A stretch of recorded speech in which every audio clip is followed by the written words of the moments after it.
yung pinaghandaan, grupong pinaghandaan. So, ayun, good afternoon everyone. So, kami po ang Group 2. Group 2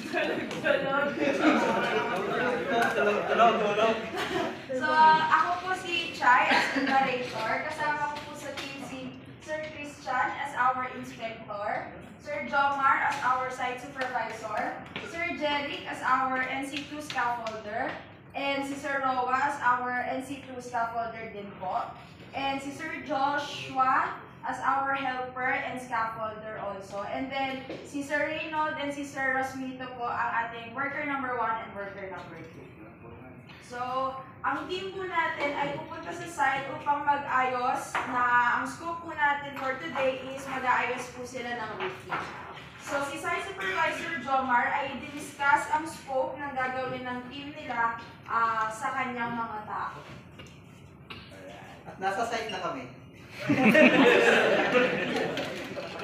Kaya, team, ito yung scope of work natin. Bali may PO number na 1, 2, 2, 3, 3, 4, 4. Mag-ano tayo ngayon, may report kasi na may roof leak. Upon checking nung nakaraan niya, ay kailangan na natin palitan yung mga sira, may mga damage na scope na. Kaya bago tayo magpalit sir, gagawa tayo na tatay tayo ng scaffolding para sa access natin ng Sir JR. Ikaw yung magtatayo ng scaffolding, assist nyo sir. Iwan lang tayo muna namin yung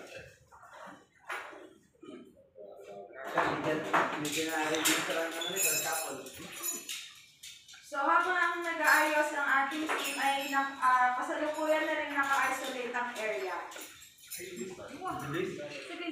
Imagine nila lang may barricade.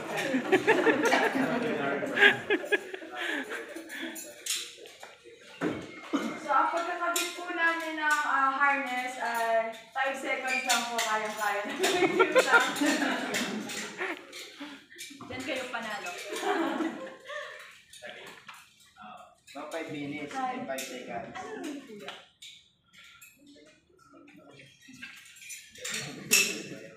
Manager.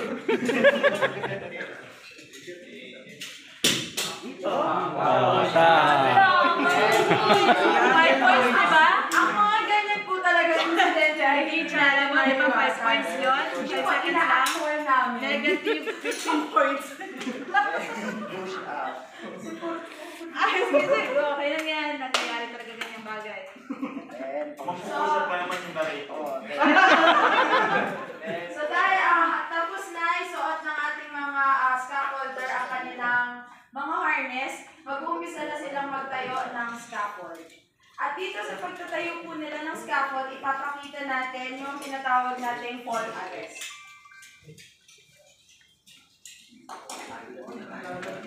Dalawa ka pa. Nagbubuo lang po sila ng scaffold, kaya nilagay na yung red line. Imaginary ko yung scaffold ha. Mahulog yan. Hawakan mo na lang.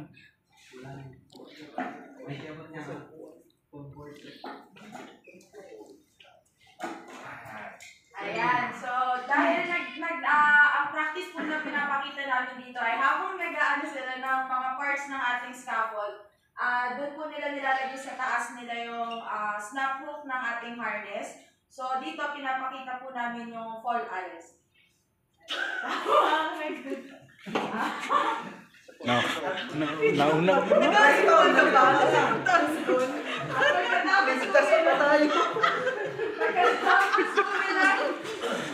ang scaffold. Sasabihin po ni Sir Jeric, ni Sir Jomar na tapos na po nila ayusin ang scaffold.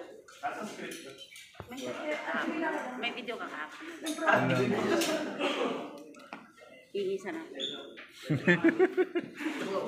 Wala ka po na wala akong kopya. Yung picture.